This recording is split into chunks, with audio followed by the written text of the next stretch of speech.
Vontimitta ZPTC ఎన్నికల్లో TDP ముఖలు దౌర్జన్యానికి పాల్పడ్డాయి.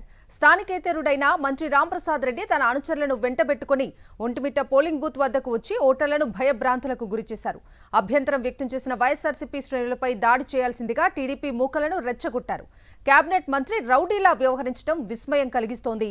ఇతర ప్రాంతాల నుంచి మనుషులను తరలించి దొంగ ఓట్లు వేస్తున్నారని వైఎస్ఆర్సీపీ నేతలు ఆరోపించారు.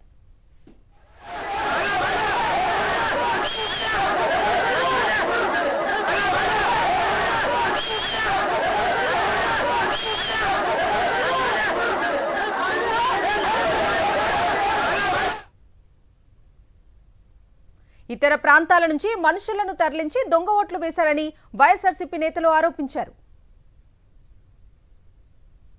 ఈరోజు నేను ఇక్కడ శాసనసభ్యుడిగా ఉన్నా కూడా ఇప్పటి వరకు కూడా ఇంట్లో నుంచి బయటికి రాకుండా ఎన్నికలు ప్రశాంతంగా జరగాలి, ప్రజాస్వామ్యబద్ధానికి కోరుకున్నాం. కానీ ఈ రోజు బయట నుంచి మండలం సంబంధం లేని వ్యక్తులు వేలాది మందిగా వచ్చి గ్రామాల్లో వచ్చి ఒక మంత్రి ఈ నియోజకవర్గానికి సంబంధం లేదు, అసలు సంబంధం లేకుండా వాళ్ళ మంత్రి వచ్చి నిజంగా బూత్ లో ఉండే వాళ్ళ ఏజెంట్లను కొట్టి కనీసం అన్ని ఎత్తుకొని పోయి ఈ రోజు అధికారులందరినీ బయటికి పంపించి ఇంత దారుణంగా చేయడం ఇది చాలా దుర్మార్గమైన చర్య.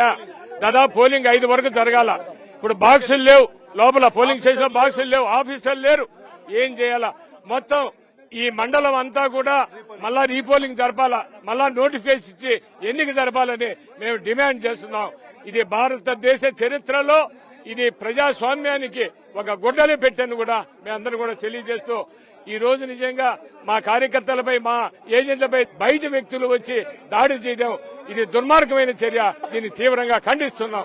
భారతదేశ చరిత్రలో మొట్టమొదటిసారిగా బీహార్ ను ఉత్తరప్రదేశ్ తరలించే విధంగా ఈరోజు నడుస్తోంది. ఈ రోజు ఓటర్ ప్రశాంతంగా పోయి ఓటేసుకునే ఈ రోజు దిక్కు లేకపోయింది. ఈ రోజు ఎలక్షన్ కమిషన్ చేసినట్టు సీఎస్ ఏమైపోయినాడు. ఈ రోజు పోలీసు యంత్రాంగం దద్దమ్మలా చూస్తున్నారు. కనీసం క్యాండిడేట్ కూడా ఓటేసుకునే పరిస్థితి. రాత్రి ఎంపీ అవినాష్ రెడ్డిని అరెస్ట్ చేస్తారు, రాత్రి ఎమ్మెల్సీని అరెస్ట్ చేస్తారు, రాత్రి మమ్మల్ని అడ్డుకుంటారు, రాత్రి ఎవరిని ఓట్లు రాకుండా ఉంటే నిజంగా మనం ఎక్కడున్నాము? ఇది ప్రజాస్వామ్యము.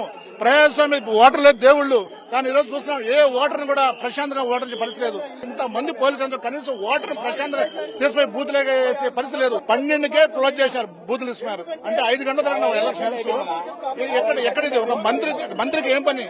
ఎక్కడి వరకు ఎక్కడ ప్రశాంతంగా అవుట్ సైడ్ ఉండాలి, ఓన్లీ ఓటర్స్ ఆ లోకల్ గా ఉండాలి. ఈ రోజు పులివెందులు కానీ ఇక్కడికైనా ప్రశాంతంగా ఎలక్షన్ అయితే ఒక్కొక్క జెడ్పీటీసీ 10,000 పైన గెలుస్తుంది. మేము ఓడిపోతాము, మా యొక్క ఎగ్జిన్స్ కోల్పోతామని చెప్పేసి ఈ రోజు వైఎస్ఆర్సీపీ లేకుండా మేము ప్రయత్నం చేస్తారు. అది కేవలం భ్రమ మాత్రమే. మేము మా డిమాండ్ ఏంటంటే ఖచ్చితంగా మళ్ళీ పులివెందులు కానీ ఒంటిమిట్ట మళ్ళీ రీపోలింగ్ చేయాలని చెప్పేసి మేము డిమాండ్ చేస్తాం. అదర్వైజ్ మేము ప్రొటెక్ట్ చేస్తాం.